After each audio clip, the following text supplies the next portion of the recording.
अस्सलाम वालेकुम। पागल मुल्ला 1919।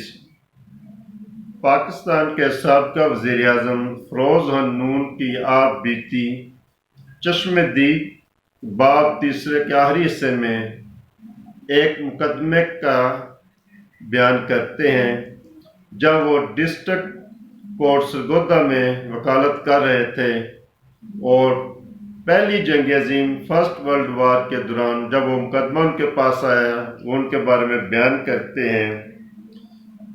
गांव लाक ने फौज में भर्ती के लिए अपने नौजवानों को भेजने से इनकार कर दिया था, चुनांचे सरकारी मुलाजम पुलिस के साथ अदम तावन करने वाले लोगों के सरगनों को लीडरों को गिरफ्तार करने गए।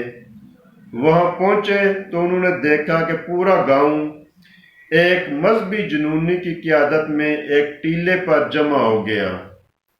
पुलिस ने खाली फायर किए। उस पागल मुल्ला ने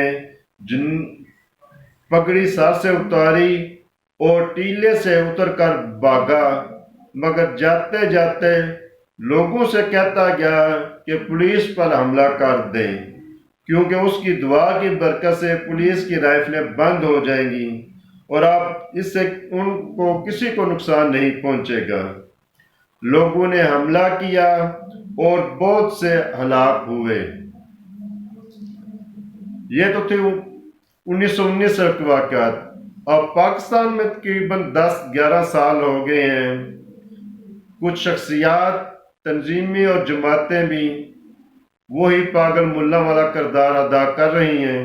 अवाम को इश्तियाल दिलाकर मुल्क में लॉ एंड ऑर्डर की सूरत पैदा करके खुद भाग जाते हैं।